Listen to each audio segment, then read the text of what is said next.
nós podemos colocar um gráfico da concentração de piridina com a constante de velocidade observada e ver que essa é uma relação linear, né? Com base nessa expressão, nessa relação aqui, K1 mais K2 igual a concentração de piridina.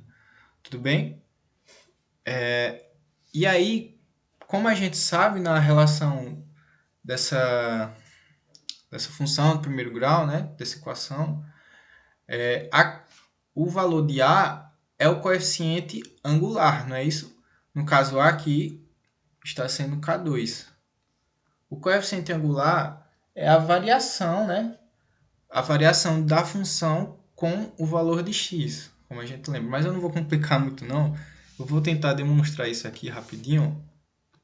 A gente tem que KOBS inicial, vamos colocar aqui, ó, I. Aí a gente tem K1 mais K2, concentração de piridina inicial, KOBS final, temos K1 mais K2, concentração de piridina final. Tudo bem? Se a gente quer saber a variação da constante observada, a gente pode colocar aqui um menos o outro, né? Final menos inicial. KOBS. Aí o que acontece? K1 menos K1 se anula, né? Se torna zero. A gente está subtraindo. E K2, essa expressão aqui, K2 final menos K2 inicial, vai ficar assim, ó. K2,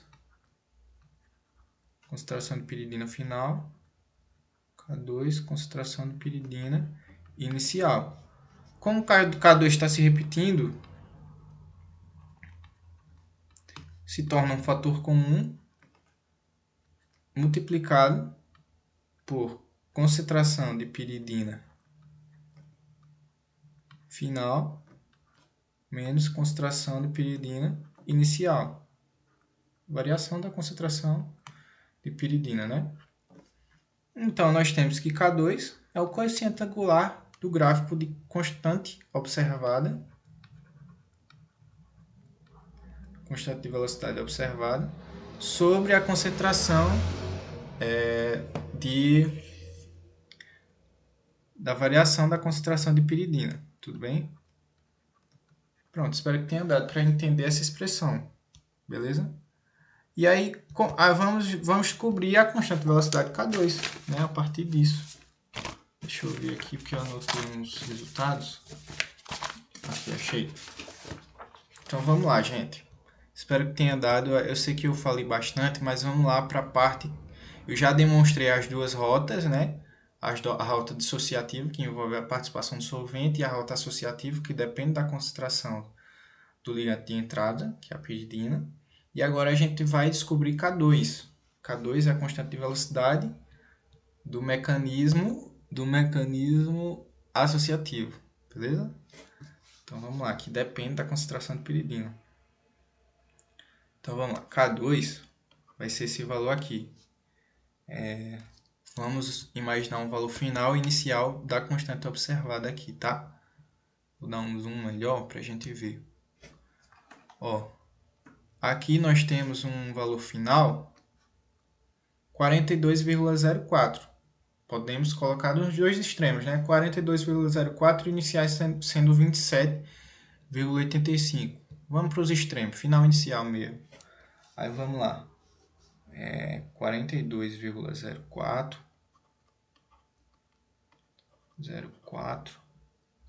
menos 27,85 dividido. Aí vamos lá para a variação da concentração de piridina, né? 0,05, 0,00625. Tranquilo até agora, né? 0,05 menos 0. A gente está falando a variação, né? Concentração inicial, final. 1025. Foi, né? Ó, tranquilo. A gente tem K2, resultado dessa divisão aqui, né? eu coloquei aqui os valores. Isso aqui vai dar um valor final, gente. Eu vou colocar já o que eu calculei, tá? 324,343. E a unidade? A unidade vai ser a seguinte, né? A gente pega a unidade S a menos 1 e o denominador vai ser essa unidade aqui, ó, mol por decímetro cúbico. Tudo bem?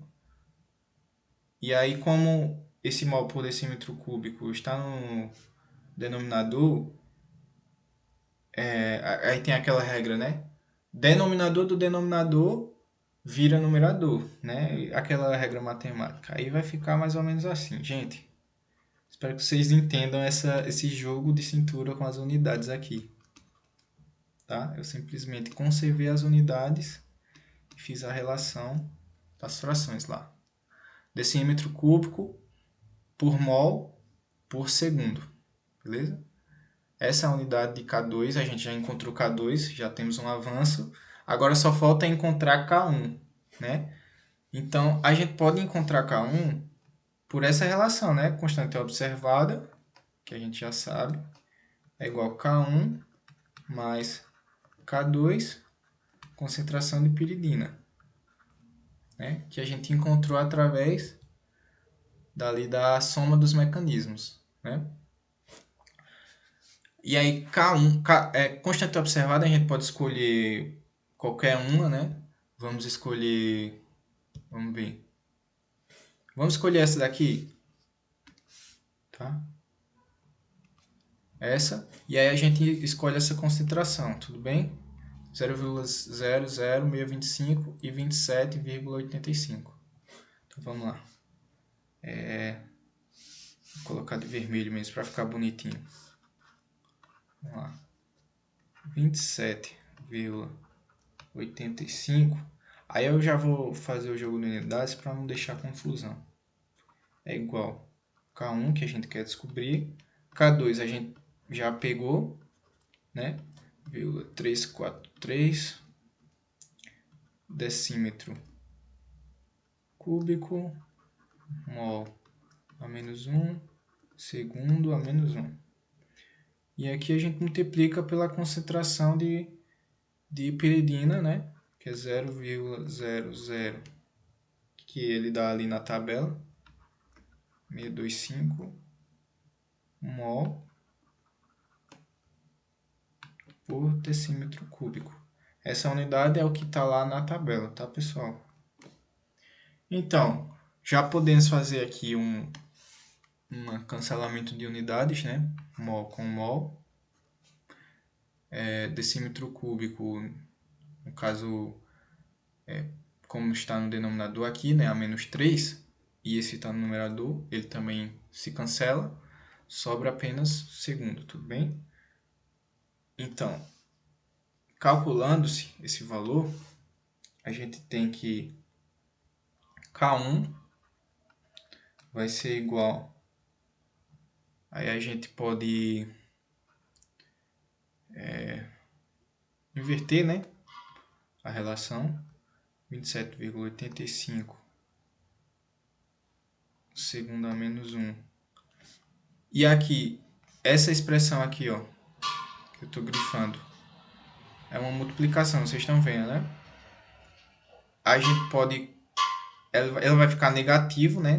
Quando a gente for passar para o outro lado e isolar K1, aí vai ficar aqui, ó, 324,343 vezes 0,00625, que isso aqui vai ser igual a 27,85 segundo a menos 1, menos o resultado dessa multiplicação, que dá 2,027 segundo a menos 1, tá bom? Como sobrou aqui nas unidades que a gente fez, né? E aí o resultado de K1 vai ser igual a 25,825 segundo a menos 1. Então, encontramos o valor de K1 através dessa relação linear, né, entre a concentração de piridina e a constante observada. E aqui a gente pode fazer um teste, né? Vamos fazer um teste aqui se está consistente o valor de K1 e K2 para esses dois valores aqui da concentração de piridina com a constante observada. Vamos lá, 0,0125 e 30,06. Nós temos que a constante observada é 0. Deixa eu só confirmar aqui. É 30,06. 30,06 é igual, K1 mais K2. Aí a gente pode já colocar o valor de K1, né? K1 e K2. 25,825 é o valor de K1, mais K2 vezes a concentração de piridina. K2 é 324,343, né? E a concentração de piridina para essa constante de velocidade, 0,0125 vezes 0,0125. E aí a gente pode ver se esses valores de K1 e K2 estão consistentes, né? Aqui é K2, aqui é K1. Vamos lá. É 25,825 mais 324,343 vezes 0,0125, tá? Então, esse resultado deu aproximadamente 29,88, certo? 88. Considerando que a gente fez aproximações no cálculo anterior, esse valor aqui é aproximadamente esse. Então, a gente pode dizer, por aproximação, que os valores de K1 e K2 estão consistentes. Beleza, pessoal? Então, essa é a forma que eu encontrei para resolver essa questão. E é isso. Obrigado pela atenção.